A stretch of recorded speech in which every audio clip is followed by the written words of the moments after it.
Écoutez, les animaux de compagnie jouent vraiment un rôle extrêmement important dans ces moments d'isolement. Entre autres, on pense aux personnes âgées. Alors, on se pose la question, est-ce qu'ils peuvent constituer un danger, justement, pour leurs propriétaires?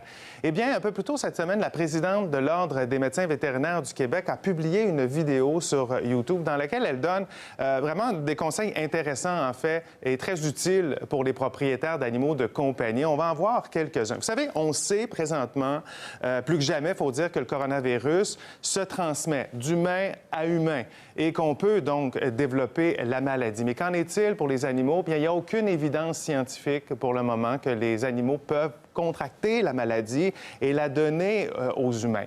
Cependant, attention, les gens qui sont en isolement et qui vont aller promener, par exemple, leur chien pour aller prendre un peu l'air et lui faire faire ses besoins, bien, il faut être conscient que si le chien rencontre quelqu'un qui a le coronavirus, bien, il y a un risque que cette personne dépose, on pourrait dire, le virus sur le pelage de l'animal en le flattant. Et ça, bien, il peut vivre sur le pelage de l'animal pendant un certain temps. Alors, l'animal peut le transporter, donc, comme ça, il devient un vecteur et peut le donner à son propriétaire. Vous voyez, ça, on n'y a peut-être pas pensé. Alors, c'est important de garder une distance entre notre animal et d'autres personnes également. C'est pas juste pour les humains, la distanciation sociale. Et s'il y a une personne qui est atteinte, par exemple, de la COVID-19, bien, son animal ne devrait pas entrer en contact avec d'autres personnes. Alors, combien de temps, justement, le virus peut être actif? Je vous rappelle quelques données que vous avez certainement entendues. Alors, dans l'air, il peut être actif pendant 3 heures, sur du matériel comme le cuivre pendant 3 heures également, sur le carton. 24 heures, c'est pas rien, ça. Pensez-y si vous recevez, par exemple, des colis par livraison.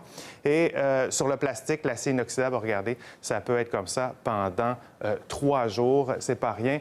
Alors, voilà l'Ordre des médecins vétérinaires qui rappelle aux propriétaires d'animaux, écoutez, c'est pas le temps d'aller voir son vétérinaire pour un examen annuel de son animal. Allez seulement vraiment voir un vétérinaire qu'en cas d'urgence. Alors, important. Effectif réduit partout, hein, on le voit, là. Exactement. Oui. Et la présidente de l'Ordre disait justement que les médecins vétérinaires contribuaient justement à réduire les effectifs dans leur clinique. Mais ils seront là, bien sûr, si vous avez une urgence pour votre animal. Bien, c'est bon, ça répond à des questions de plusieurs personnes ce matin. Merci, Michel.